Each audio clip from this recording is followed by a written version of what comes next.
Ya, assalamualaikum warahmatullahi wabarakatuh. Kita lanjutkan kuliah utilitas mengenai evaluasi chiller dan kita juga akan masuk mengenai penyediaan udara ya, terutama untuk pengkondisian tata udara atau air conditioning. Yang pertama saya akan jelaskan kembali mengenai chiller. Jadi chiller itu biasanya kalau digunakan di industri, umumnya digunakan untuk air dingin ya, air, di bawah suhu sekitar 10 sampai 25 ya gitu kita menggunakan chiller. Banyak di industri-industri ya, industri makanan minum atau maupun pendinginan-pendinginan yang tidak mampu menggunakan air pendingin biasa dari cooling tower. Nah, prosesnya sebenarnya menggunakan proses refrigerasi. Jadi di sini ada namanya refrigeran ya, refrigerannya ini akan mengalami proses, kompresi, kondensasi, ekspansi, dan evaporasi. Pemanfaatan air dingin adalah memanfaatkan panas ya, panas dari air pendingin diambil di bagian evaporator ya. Panas ini akan digunakan untuk mengubah fase dari refrigeran. Awalnya 2 fase menjadi fase uap gitu ya. Jadi ada pertukaran panas di sini. Kemudian refrigeran akan dinaikkan tekanannya, otomatis temperatur akan meningkat. Nah, kemudian didinginkan menggunakan ada 2 cara ya, ada yang menggunakan air dari cooling tower atau juga bisa menggunakan udara sebagai pendinginnya, gitu ya. Biasanya kalau di sini jadi menggunakan cooling tower, jadi suhu cooling tower 30, ini hanya pemisalan saja untuk menggambarkan ya. 30 nanti dia akan mendinginkan refrigerannya dari 45 menjadi sekitar 40 gitu ya. Dia ada penurunan temperatur di sini. Nah, kemudian air hangatnya kemudian didinginkan lagi di cooling tower. Jadi putar terus gitu ya. Jadi muter terus. Di sini nanti air dinginnya, airnya digunakan untuk ke proses ya, jet water to proses, dingin misalnya 10 derajat, nanti kembali dari air proses 25 derajat ya, muter terus ya. Ada 3 siklus. Itu untuk air pendingin proses ya. Selain itu sebenarnya juga untuk chiller, untuk pendingin ruangan, misalnya untuk, storage gitu ya atau kantor, loop-nya lebih banyak lagi ya, loop-nya lebih kalau tadi ada 3 loop ya, 3 loop dari air proses, refrigerasi, kemudian cooling water atau cooling tower, nah, di sini nanti akan ada 5 proses gitu ya. Ada tambahan 1 proses lagi gitu ya. Jadi ini nanti udara ya, jadi nantinya, udara itu akan diambil ya, udara didinginkan oleh air dingin. Air dinginnya itu dimulai dari pendinginan di, refrigerasi gitu ya.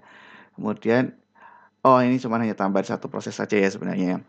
Jadi tambahan proses satunya itu adalah nanti air chilled water-nya tadi digunakan untuk mendinginkan udara gitu ya. Udara dari luar ya, kemudian menggunakan fan melalui heat exchanger sini dari chilled water, misalnya chilled water-nya tadi suhunya berapa, sekitar 10 gitu ya, 10 derajat. Nah, kemudian nanti digunakan untuk mendinginkan ruangan. Nah, gitu ya. Ya, sama kayak tadi, udara ini didinginkan oleh refrigeran ya, refrigerannya akan didinginkan oleh, eee, air pendingin ya, air pendingin nanti didinginkan oleh cooling water. Jadi ada siklusnya ya. Ini dari supply air fan ini ke dalam ruangan atau ke dalam storage gitu ya. Kemudian didinginkan oleh jet water nanti didinginkan oleh refrigeran ya. Di refrigerasi ini prosesnya akan ada proses ekspansi, kemudian evaporator, kompresi, dan kondensasi ya. Ini nanti yang dimanfaatkan, di sini ya panasnya. Panasnya diambil kemudian untuk memanaskan refrigerannya, muter terus gitu ya. Sebenarnya di refrigerasi ini contoh untuk yang vapor compression system ya. Jadi sebenarnya chiller itu ada vapor compression, ada yang ini yang mekanik ya, ada yang thermal yang menggunakan absorption. Nah, untuk vapor compression system sendiri kita kenal menggunakan namanya refrigeran. Dulu awalnya menggunakan refrigeran CFC ya, yang chlorinated fluorocarbon, namun berhenti beroperasi tahun 96 karena memiliki efek terhadap dampak pada penipisan lapisan ozon, contohnya R12. Kemudian setelah CFC dilarang, muncullah HCFC yaitu hidroklorofluorokarbon dan HFC hidrofluorokarbon ya, satu aja kloronya satu enggak. Namun juga ternyata HCFC masih memiliki potensi 2-10% terhadap penipisan lapisan ozon, sehingga tahun 25 sudah dilarang untuk digunakan ya. HCFC itu contohnya R22. Jadi kalau misalnya refrigeran AC-AC zaman dulu masih menggunakan R22 gitu ya. Sekarang udah dilarang. Bahkan di Indonesia benar-benar dilarang mulai tahun 2015 untuk R22 ini. Dan tapi kalau untuk spare part-nya masih diperbolehkan hingga nanti sudah tidak ada lagi R22 gitu ya. Dan yang ada sekarang di saat ini kalau ini untuk AC itu ada R124A, ada R32, ada R401 ya. Ini yang saat ini yang banyak ada di Indonesia untuk eee, rumah tangga itu ya, AC rumah tangga. Namun sebenarnya kalau di industri nggak cuman sebatas sama HFC ya, apa juga di industri lebih banyak lagi jenis-jenis refrigerannya. Ada namanya refrigeran hidrokarbon ya, R290 atau propan, R600A, isobutan kayak gitu ya. Bahkan ada yang menggunakan amonia refrigerannya untuk pendinginan ya, pendinginan proses. Ya, seperti contohnya untuk, ya di amonia, pembuatan amonia gitu ya, karena pada temperatur yang rendah gitu ya, menggunakan refrigeran. Nah ini tadi dari ya perbandingan ya terhadap global warming potensial. Jadi refrigeran harus, ramah lingkungan saat ini. Nah ini contoh-contohnya ya performance dari beberapa refrigeran. Nah performance itu kalau kita mengevaluasi ya chiller, mengevaluasi refrigeran, yang paling penting adalah untuk mengevaluasi COP-nya atau coefficient of performance. Jadi sebenarnya menggunakan siklus Carnot gitu ya. Koefisien performance itu apa? Jadi kalau, tadi yang digunakan untuk pendingin itu kan bagian evaporator ya. Jadi temperatur evaporator sebenarnya Q evaporator dibandingkan dengan W dari kompresornya atau karena temperatur evaporatornya tetap gitu ya. Ini kita lihatnya dari sisi refrigerannya ya. Di sisi refrigerannya temperatur evaporatornya tetap, hanya dia merubah fase aja dari fase cair menjadi fase uap. Kemudian nanti W kompresornya bisa dihitung dari temperatur kondensor dikurangi temperatur evaporator. Nah, itu untuk COP Carnot-nya. Ini kita meninjau dari COP itu dari sisi refrigerannya gitu ya. Ini perbandingannya ya dari evaporating pressure, cooling pressure, pressure ratio. Nah, ini nanti bisa digunakan misalnya kalau mau mensimulasikan gitu ya, mensimulasikan COP, vapor enthalpy-nya. Sebenarnya kalau selain COP itu untuk chiller sendiri itu ada namanya TR gitu ya, atau cooling effect ya, tone of refrigeration. Jadi dalam tone of refrigeration sebenarnya ini satuan key evaporation-nya aja, bagian evaporation dari chiller ya, bagian evaporation dari chiller. Tapi dalam satuan per 3024 kilokalori per jam panas yang dibuang ya gitu ya. Jadi hanya neraca energi aja. Jadi sebenarnya Q atau M ya, MCP delta T karena supaya TR-nya tidak bersatuan, ini dalam satuan kilokalori per jam ya dibagi 3024 kilokalori per jam gitu ya. Jadi nanti masanya dalam kilogram per jam, CP-nya dalam kilokalori per kilogram. Jadi nanti ini yang didinginkan ya gitu ya, yang didinginkan. Berarti dilihatnya bukan dari sisi refrigerannya, tapi dari yang didinginkan misalnya air. Nah, di sini makanya nanti air yang masuk ke evaporator ya gitu ya. Atau dan ini T out-nya berarti air yang keluar dari evaporator. Tapi jadi ini dilihatnya dari bagian sisi airnya. Kalau tadi COP yang di sini tadi, nah ini dilihat dari sisi refrigerannya gitu ya. Jadi ada yang dilihat dari ini kalau refrigerannya berarti yang hijau, nah kalau ini tadi dilihatnya dari sisi yang merahnya. gitu. Nah, ini nanti untuk misalnya ini untuk contohnya TR itu untuk mengetahui beban beban pendinginannya gitu ya, beban pendinginan. Jadi kalau misalnya untuk bangunan atau untuk storage atau ruangan penyimpan gitu ya misalnya, itu ada berapa TR per meter persegi ya. Jadi untuk mendesainnya misalnya ruangannya untuk storage, misalnya, eee, 10 meter persegi atau 100 meter persegi, nanti TR-nya berapa untuk mendesainnya. Walaupun nanti kalau untuk penyimpanan kita akan bahas di belakang sebenarnya ada pengaruh suhu dan, kelembaban ya untuk mendesainnya. Nah ini tadi COP, nah COP kilowatt refrigeration effect per kilowatt input. Jadi COP bisa kita hitung, 2, mana yang mudah gitu ya. Jadi kilowatt refrigeration effect itu bisa dari refrigerannya tadi ya, di bagian sisi yang biru atau yang bagian yang merah, yang, yang coolant tadi ya. Kalau paling gampang kan kita mengukur itu bagian yang temperatur airnya misalnya untuk chiller ya. Untuk air kita ukur, air yang masuk ke dalam chiller berapa, keluar chiller berapa, itu udah bisa kita hitung nanti panas yang dilepas oleh air ya, atau panas yang diserap oleh refrigerannya di bagian evaporating ya, evaporating dibagi dengan KW input. Berarti karena ini kita menggunakan kompresor berarti, kilowatt kompresornya. Kemudian selain COP ada namanya energy efficiency ratio. Jadi ini nanti kalau COP tadi dalam kilowatt per kilowatt, kalau IER dari refrigeration effect-nya itu dalam satuan panas atau BTU per hour dibagi dengan watt input-nya. Ada juga yang power per ton ya. Jadi tadi kita udah menghitung TR-nya, ton refrigeration effect. Nah, ini dibalik aja sebenarnya, dibalik aja. Jadi kalau, ini tadi COP Ki per W, kalau power per ton berarti dibalik aja. Jadi untuk energi intensity-nya dibalik ya.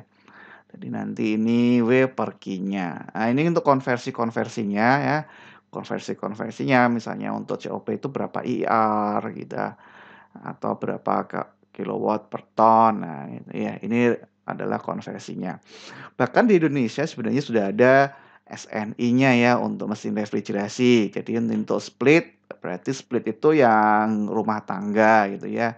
Ada yang air cooled chiller, kemudian ada yang water cooled chiller. Jadi efisiensi minimum itu berapa, itu udah ada standarnya, COP-nya berapa. Berarti kalau efisiensinya lebih rendah dari ini, berarti, tidak tidak efisien gitu ya alatnya, kinerjanya kurang efisien. Nah, ini nanti tergantung juga dari jenis kompresornya ya, ada yang reciprocating, screw, kemudian sentrifugal.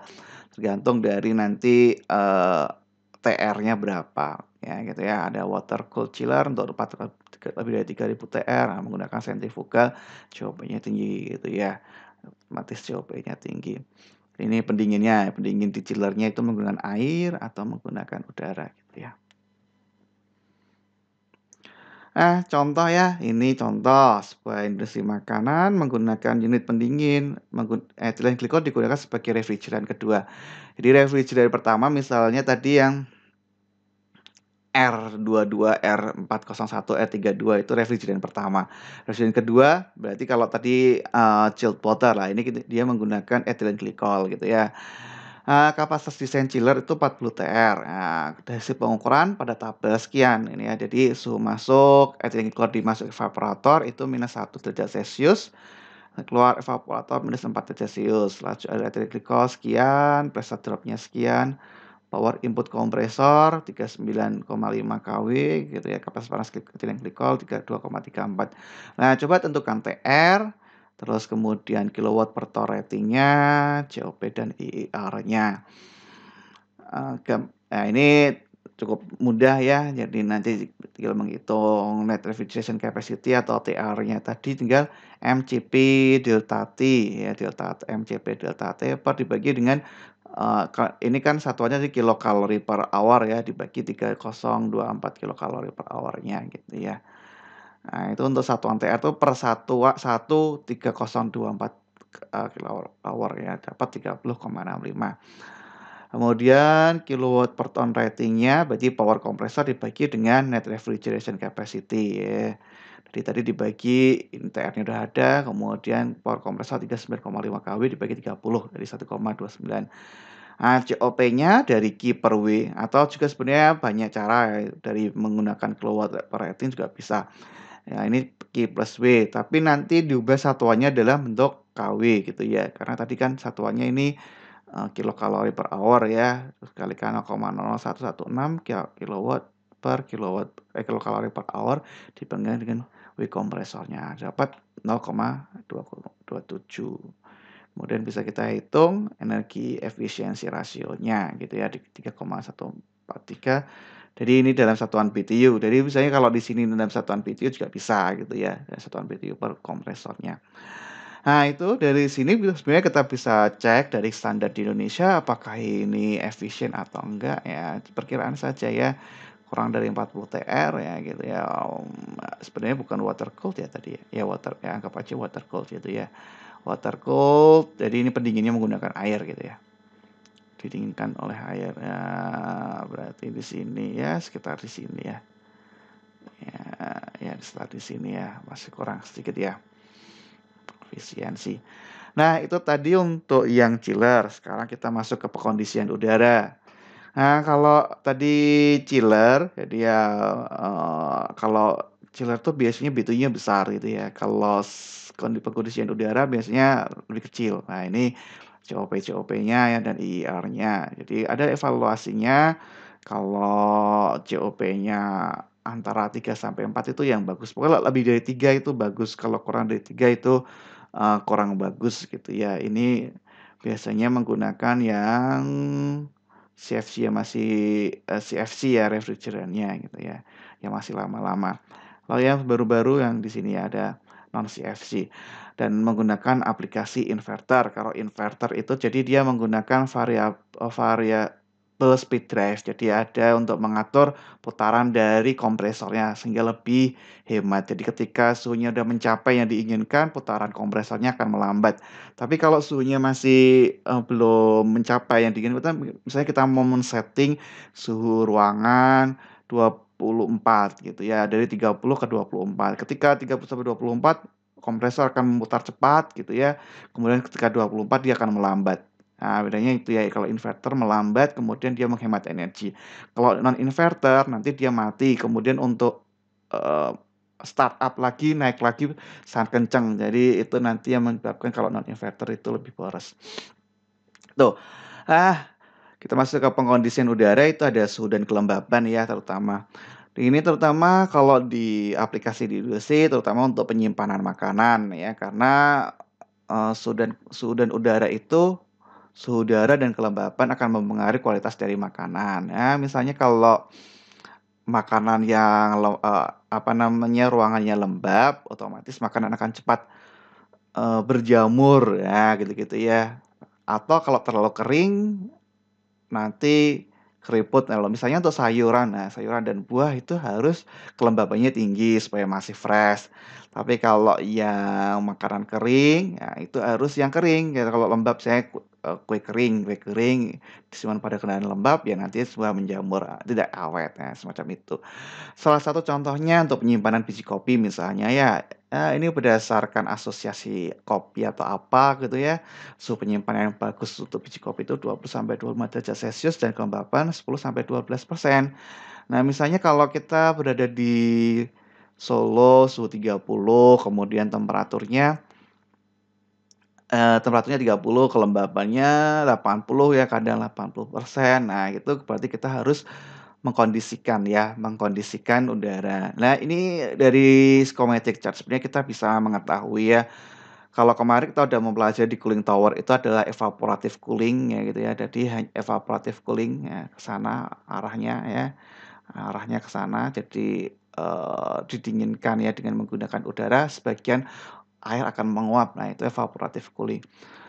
Atau, kalau cooling dan dehumidifying jadi, ke sini ya. Jadi nanti kenapa makanya biasanya kalau, menggunakan AC itu ada air yang netes ya, itu karena sebagian air ada yang mengembun. Nah, itu ada pendinginan dan pengurangan dari kelembabannya. Otomatis yang awalnya kita dari suhu 30, kelembaban 80, kita turunkan sampai menjadi 24, misalnya kelembabannya berapa ya, 60 atau 40. Nah, itu dari cooling and dehumidifying gitu ya. Jadi pendinginan dan pengurangan dari kadar air atau kelembabannya. Nah, kalau ke sana heating and humidifying. Nah, kalau sana hanya sensible heating, sana hanya sensible cooling. Nah, turun ada yang dehumidifying ya gitu ya. Nah, itu. Nah, ini nanti berkaitan juga dengan zona nyaman gitu ya. Zona nyaman kalau untuk tempat tinggal. Jadi kalau kita menggunakan udara aja sebenarnya dia di kelembapan sini ya, di natural ventilation. Di kelembapan ya 80-90 gitu ya.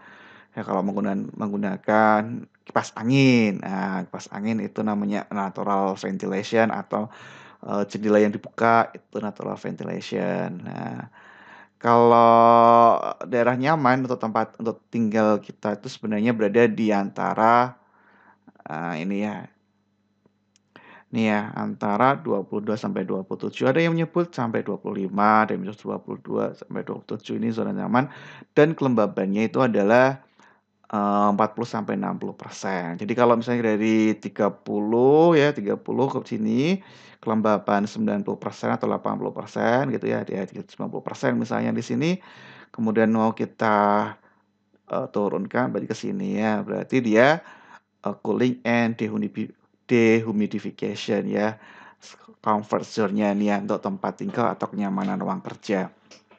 Nah, ini nanti bisa kita hitung, eee, entalpinya berapa gitu ya, nanti panas yang diserap tuh berapa gitu ya untuk penurunan ini ya. Itu nanti kalau bisa kenapa AC-AC itu ada PK-PK-nya, itu karena nanti berhubungan dengan key evapnya tadi ya. Key evapnya kan berarti di sini, ini kan mendinginkan udara, berarti key evap yang digunakan untuk, mendinginkan udara. Mendinginkan udara, panas dari udara diambil untuk merubah fase dari refrigerannya gitu kan ya.